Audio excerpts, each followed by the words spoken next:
Hey YouTube, bit of an event.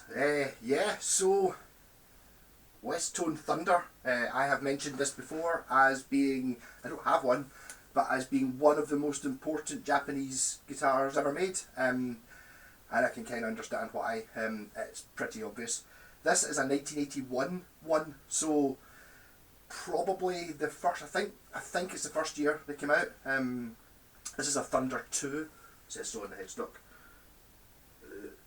Thunder 2, yes.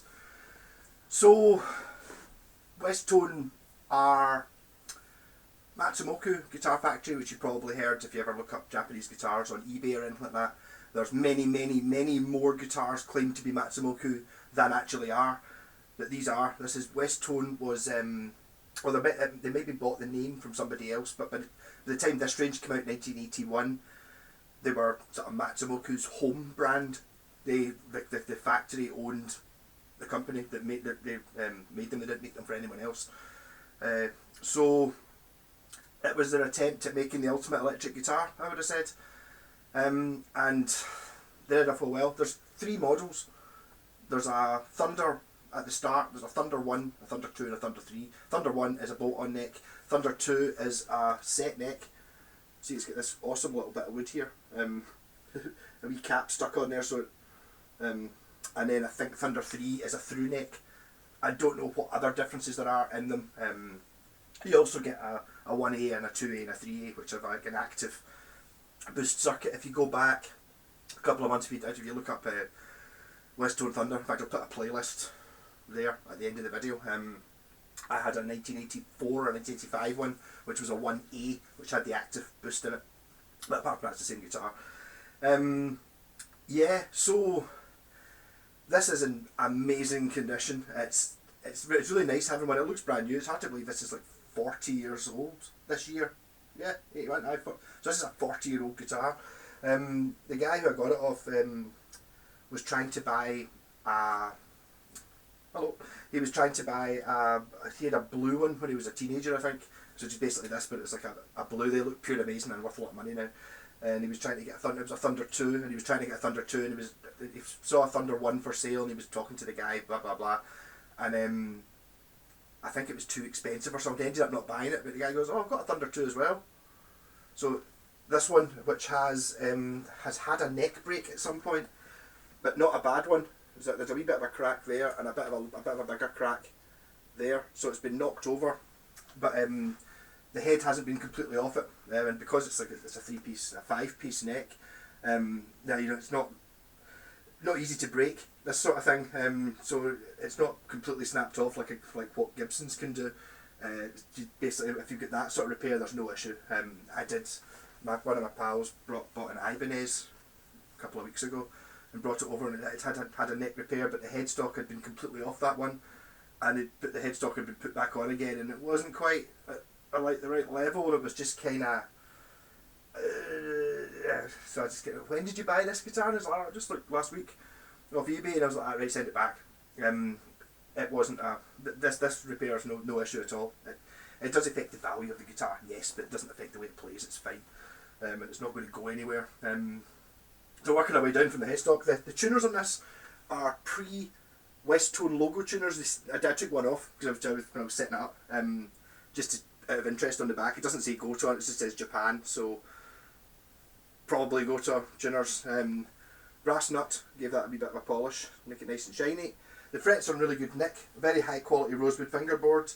Not sure what these pickups are. I didn't want to take them out and have a look on the back because this is in such good condition. These screws look absolutely mint. So I didn't want any danger of damaging them by unscrewing it, so I don't know what kind of pickups are in it. The intonation was way off, so when you get this guitar back, it's going to play an awful lot better than it did. This bridge said Azumi on the back. I took a photo with my phone when I had the back off. It said Azumi, like a tuning fork logo and Japan written on it. I took a photo of it, but it was I then set the guitar up and then looked at the photo, and it was like all blurry and stuff. So I didn't get a good photo of what the back of it looks like. So not a Westone bridge either. This is maybe before they started stamping their own tuners and their own bridges. I didn't even look in the bottom of the tailpiece. We've got brass knobs. The original brass knobs in very good nick. The Thunder that I had, the 84 or 85 one, had push-pull pots, and the more modern, well, the 1984, 1985 sort of knobs that get wider. I did a guitar the other day. They're actually on my... This one had this knobs. This is what the knobs look like in '84. They are still brass, but by 1984 they'd got push-pull pots. You didn't get them up until that. Anything up to 1984 was the first year of the push-pull pots. Still do the sort of same thing, although this is the sort of more like a Strat type version. So this is Strat scale and a 6-in-a-line headstock, but it's a bolt-on neck as well. So that's, you know, as you can see, it's a sort of similar. They've used the same body shape because it's a good one. Yeah, so pickups again, not sure what they are. Volume, tone, rather than volume. I don't like the volume. I like having a master volume. So you get a volume and a tone for each one. This is a coil split switch, which, as I said, by the time it got to 1984, they made one of the push-pulls a coil split, and the other one is a phase for when you've got the two pickups on in the middle position. It gives you a phasey sound. I've got a Westone Concord, which is this, again, it's kind of like that, the Spectrum 3 there. It's a sort of Stratty type version. It's got like a maple neck, bolt-on neck, and it's a significantly cheaper one. This is a 2, this is like more their luxury end. I've never had a 3, but I'm kind of tempted to get one just to see what it's like. It's, I suppose in some ways they've sort of copied the Washburn wings. Definitely looks wise, it's that was first. They came out in 77, 78, looking like that. But that in itself is a bit of a copy of an Odyssey guitar, and I think there's a, especially the white one, looks kind of like an Ibanez Artist, which kind of, we were all borrowing ideas off each other. But the quality level on this is absolutely stunning, and especially in amazing condition. It's like, it feels wonderful. I mean, this is, if this was a grand just now to buy new, they would sell millions of them because it's amazing. I'd put this up against pretty much anything, which is why it's one of the most important guitars ever made. The Japanese ones, I think really only this, the two most important ones would be the, well, for me it's the wings, but that in general circles the most important ones are the Yamaha Sg 2000, which is basically kind of like a double cut Les Paul. I've got a 200, which is a sort of basic model of that, but it's basically like a Les Paul, costs the same as a Les Paul and is 3 times as good. These were not that expensive. There's an awful lot more Thunder 1s than there are Thunder 2s, and there's an awful lot more Thunder 2s than there are Thunder 3s, because I think there was quite a big price jump. I think you're talking about kind of sort of 200 quid back in those days for the one, and then maybe like 300 for this, and then 400 for the, these are just numbers I'm pulling at the top of my head, something like that. And then by the time you got to the sort of £400, that's when you started getting to, that's how much a Fender Strat cost. So, you know, I mean, especially when you're comparing there, not a 60s Fender Strat, you're comparing this to a 1981 Fender Strat and a 1981 Les Paul, and in 1981 I think Gibson Les Pauls were made of plywood. So, yeah. So I'll do a wee bit of a demo of the sounds. Talked for 8.5 minutes already, nice. So I'm using my wee Laney VC15, playing through that cabinet, the mic's there. I'm going to use a bit of distortion in a minute, but I'm going to start off clean. So we'll just go for neck pickup in humbucker mode, tone it full. Very loud guitar.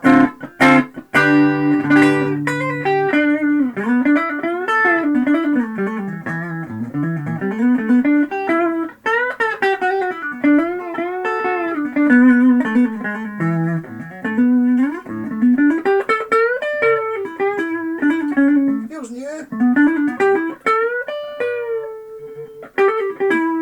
Then someone asked me if coil splits were actually worth it, so that's a humbucker. This is at single coil.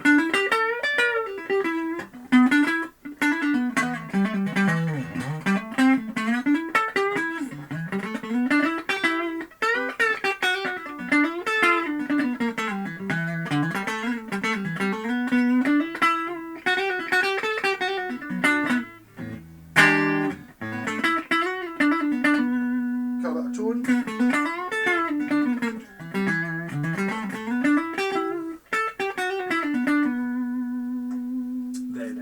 back in humbucker mode, bridge pickup.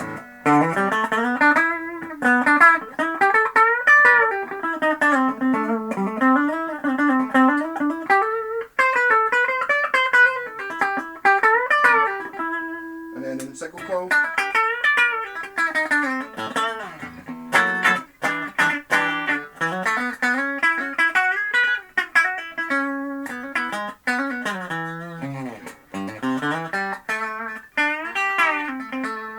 Which is incredibly Telecastery. I'm betting it was the bridge most coil you're hearing here because that's quite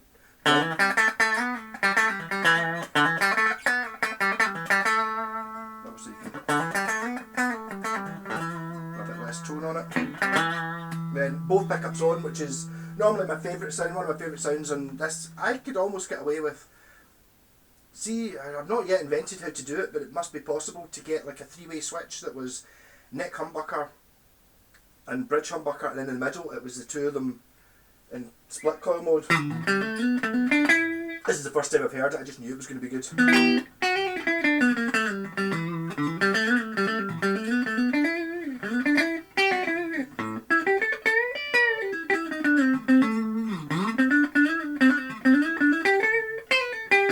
that's the, oh yeah, that's both of them as humbuckers.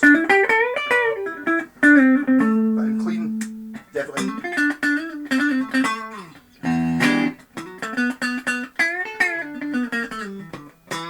I'm just going to have a quick look and just check this is Gibson scale length. I'm pretty sure it is because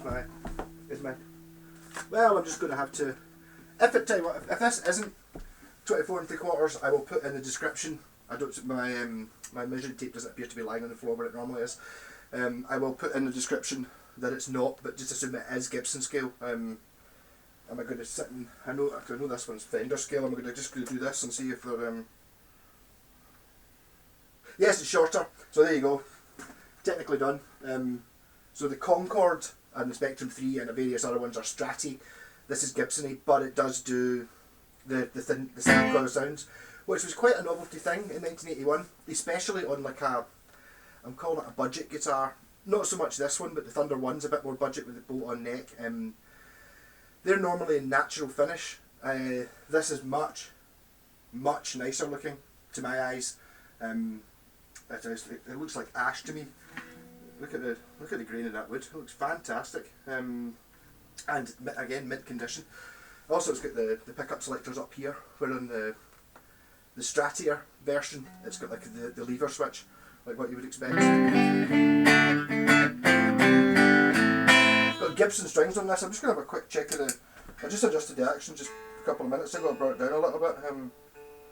The owner of this guitar is going to absolutely love it when he gets it, because it was already playing really good, even though the intonation was miles off. It's like you kind of get that with really expensive, really good guitars. It's kind of like if you've got like a high-end guitar and it's got old strings on it, it's not set up particularly well, and the action's a bit high, it still sounds really good. It's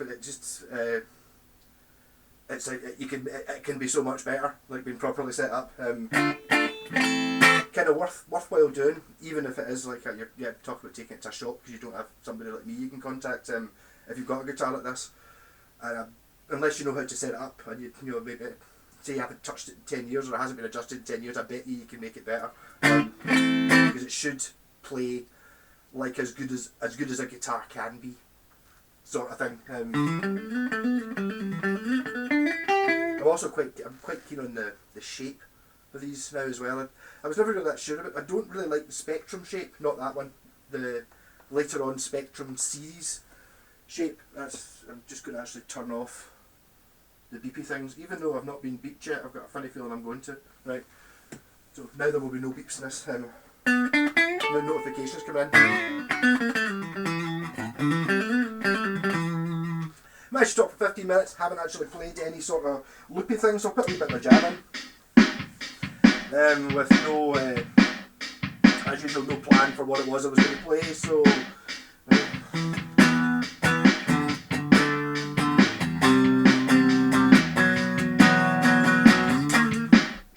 not that one, that wasn't very good.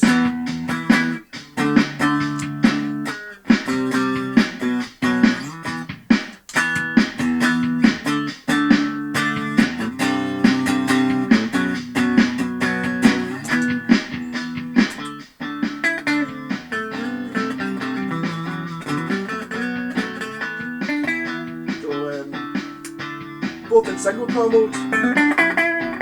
So that's both in humbucker mode now.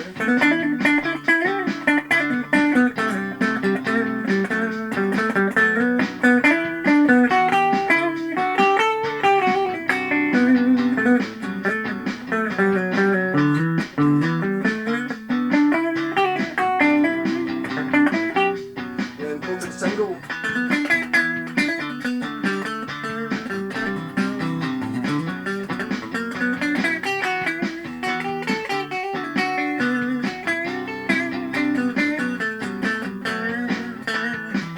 Not used the phase yet, so I'm in the middle position, so I put the phase on single coils. This will be the thinnest and most hackett sound this guitar can do.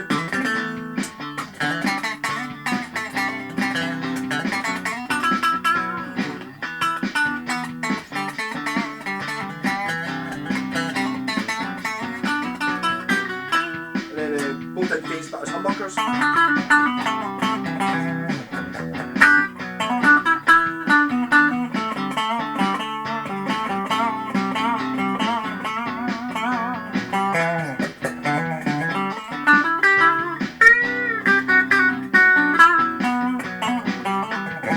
So as I said, the phase, I started saying I forgot about it, the phase only works when you get both pickups on.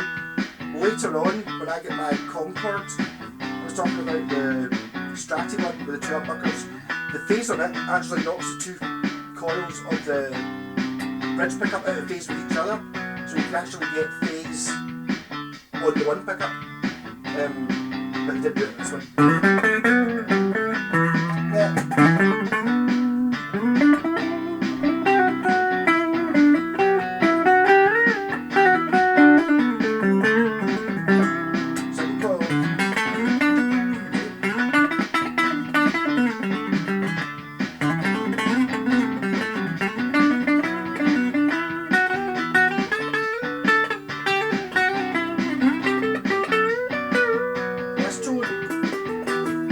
Not as much Westone.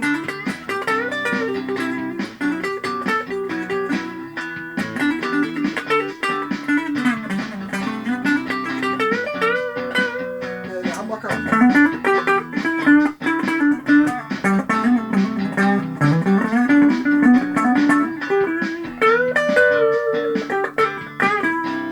Bridge pickup. Humbucker.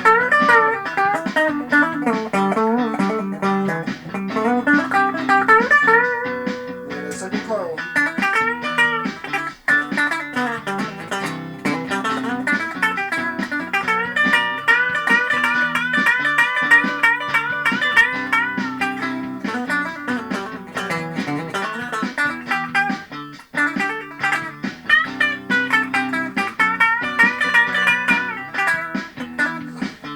I'm going to put on my Washburn stack in a box pedal, which is a sort of slightly less distortion than I would normally use, but I do like the pedal.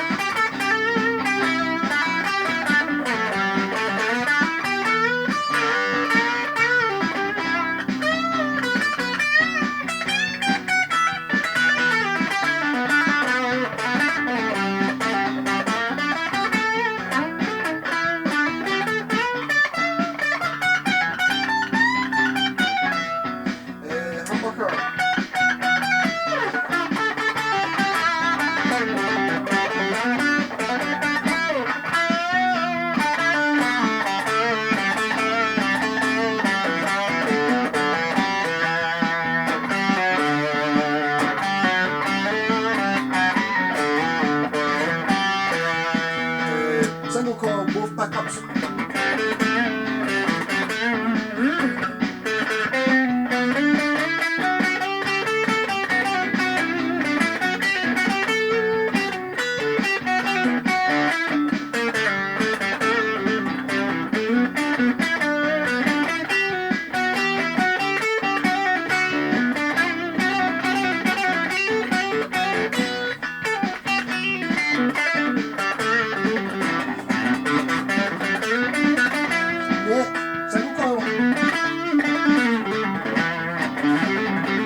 whenever I go to Neck Bucker, I always play the 12 fret.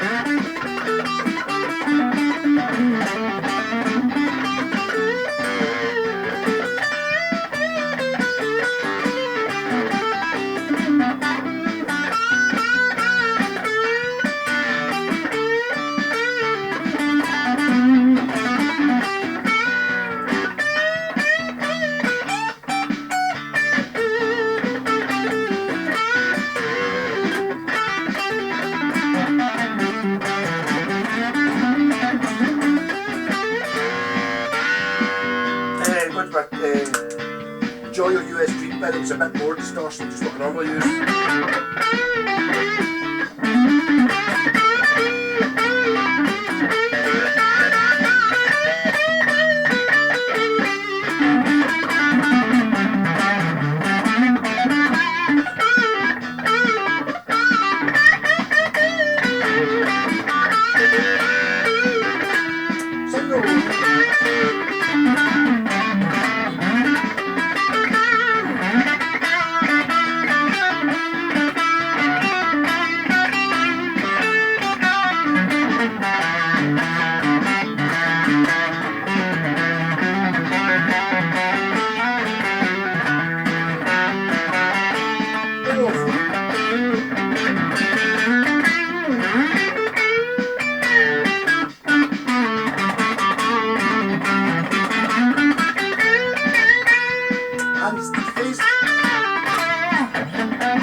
We're trying to play a bit of Sympathy for the Devil there. It's very much a phased guitar song.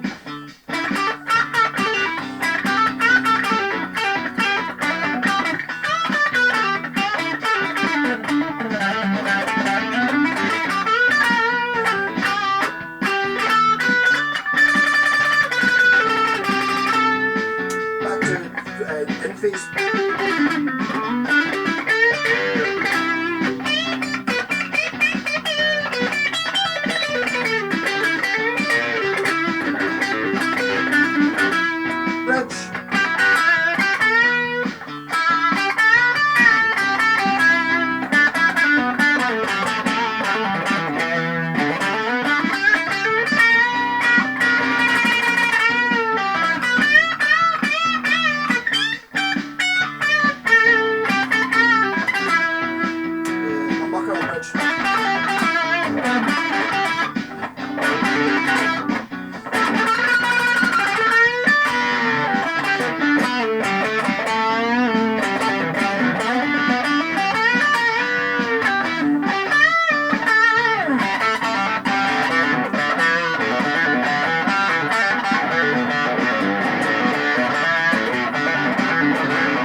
I'm going to use I like fuzz pedals now. So this is the fuzz face clone, which is not the best for demonstrating guitars, but I like it, so here we go, neck hacker.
what's the demo review? Is the conclusion is the only thing I don't like about it is this isn't mine, so I've got to give it back.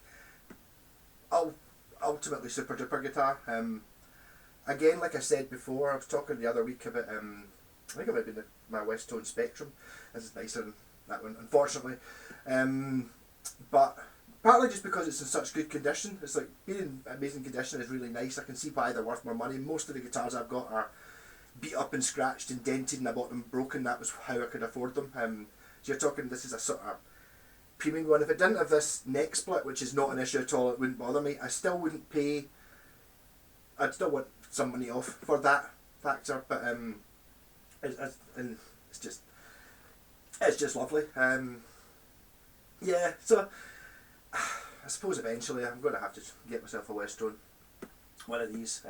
I do have my Prestige, which is, it's kind of similar. It's very similar to this. It's got a carved top and a whammy bar on it, similar sort of thing. But again, it comes into, if you've got your Fender Strat and your Fender Telly and your Gibson Les Paul, and you're thinking, oh, what will I buy next? Buy one of these and just be amazed at what it does, because it kind of does both. It's, if you only had one guitar and you were getting like a pro gigging musician, this would totally do you, because it does the Fendery and the Gibsony. It's like I was saying there, this is the sort of Gibsony version. I think it was maybe the year after they brought out the Concorde, which was the sort of Fendery type thing. So you've got like this, which is a Gibson scale, Gibson pickups, but you can also split the pickups to make it into, do your sort of Fendery sounds, whereas this Spectrum here is more Stratty, because Stratty scale, it's got the trem bar, but because it's got humbuckers in it, it kind of does the Gibsony sounds. It's a Fender with Gibsony sounds, where this is a Gibson with Fendery sounds. That's what I always like to put in whenever I'm doing up folks' guitars. If someone comes in and is like wanting some wiring done, basically make a Strat sound like a Les Paul, or make a Les Paul sound like a Strat, sort of thing. Pretty obvious. Yeah, so I've got my car back today. I did a video out and about, so hopefully Trade Tuesday will be back on the cards. I don't know, I need to look up to see what the lockdown procedure is right now, but I've now got my car back on the road and fully legal. I took a video walking, so I had to walk 3 or 4 miles to get my car back. So I took videos on the way, and it's pretty horrendous. The wind noise is really bad, so I don't know whether I should really put it up or whether I might just sneak it in as a, you know, as a sort of private only video with a link you can click in the bottom of one of these other videos. Or I might put it out as like a reality show type thing, because it's just me walking, get a wee bit of sightseeing, walking between Milton, Campsie and Kirk and Lenzie in Scotland. Unfortunately the GoPro, the mic on it's a bit windy. I think, see if I had some sort of, mind you, I feel like a bit of an idiot, see if I had a sort of umbrella behind it or some sort of thing that would stop the wind blowing into the mic, it'd probably be much better, but it's there. Currently, last night I mentioned in my videos that I was at 1,698 subs, and if 2 more folk would sub, I would get 1,700, and I could have a 1,700 subs thingy. And as you can see sitting there, it's still at 1,698. And it's really annoying because it says I get 66 subs in the last 28 days, so on average I should be getting 2.5 people subbing every day, and that hasn't moved since yesterday lunchtime. So if you have already subbed, then rockin' cheers. If you haven't already subbed, can you get one of your pals to sub? And then just to get me up to 1,700, so I can use that as an excuse for a video tomorrow. And then I'm now going to have to phone the chap and tell him his guitar's ready. Just basically, it was just a setup. There was nothing wrong with it, although the intonation was bad. As soon as you look at it, you can kind of tell if the intonation is going to be bad if it doesn't kind of look a bit like that, where you've got sort of this and this. So it's like the longest string is the E, and then they get sort of shorter and shorter, and then the D is slightly shorter than the G, and then they should get slightly shorter. That's kind of what it should look like. So if you're looking at it, this one had kind of like, the E was fine in there, and all the other things where it was like going kind of the other way, and it's like, just by looking at it I knew it wasn't going to be right. So it's kind of, that's how I sort of, not cheating, but you know what sort of shape you're looking at. You're looking at sort of that and that, and on any guitar. Things start getting a bit mental, so just looking at the 8-string bass there, that was quite a difficult one, because it's a completely different kettle of fish, because you've got like an octave strings, so it's like a 12-stringery type thing. What a difference it made being in tone though, and on this as well. It's just, and also bringing the action down a fair bit. The truss rod didn't need adjusted, so it's fine. It's just like a sort of fine tuning thing. As I said, the guitar worked, and still felt like a really nice guitar. But when you've got something like this, you can fine tune it. It's a wee bit like if you've got like a really cheap, so I was going to say Squire or whatever, cheap guitar. There's only so good you can get it. If that's got slightly too high, or like a cheapy one's got too high in action, or something's not right, it sounds pants. Whereas in a really expensive or a really high quality guitar, even with a really high action and the intonation out and things not quite right, it still sounds pretty good.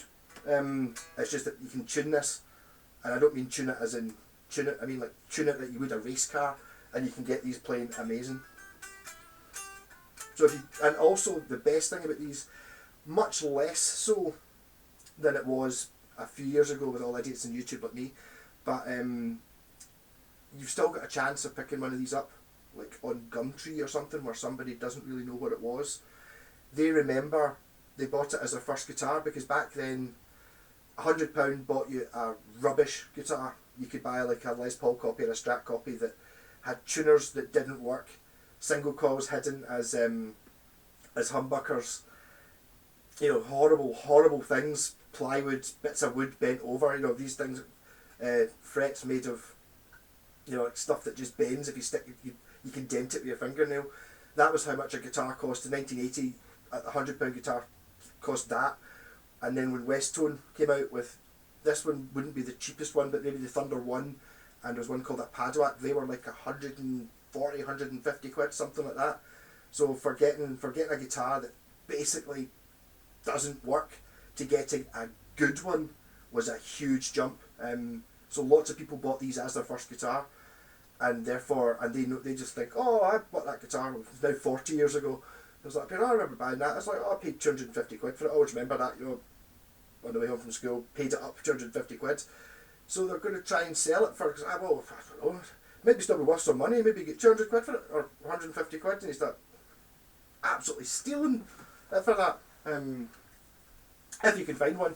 Whereas that's not really going to happen with a Fender or a Gibson, because people aren't going to go, oh, Gibson, oh, they're probably not worth any money. Everybody knows they're going to be worth it, so they'll do a wee bit of research on it. Whereas a Westone, they kind of go, nah, it's a bit ugly.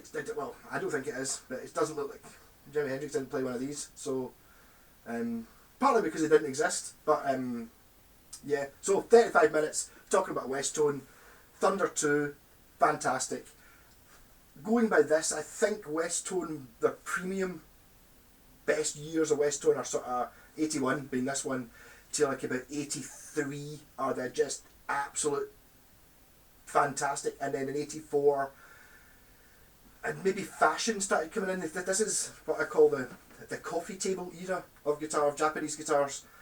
There you get the copies up until late 70s, where it just Strats and Les Pauls and stuff, that's all they did, and then they started making their own designs, and they all kind of looked a bit like a coffee table. That's kind of covering these ones. And then by the time it got to sort of 84, they started getting a bit more flash, so you started getting, you know, black hardware and looking a bit more modern-y, a bit more hair metal perhaps.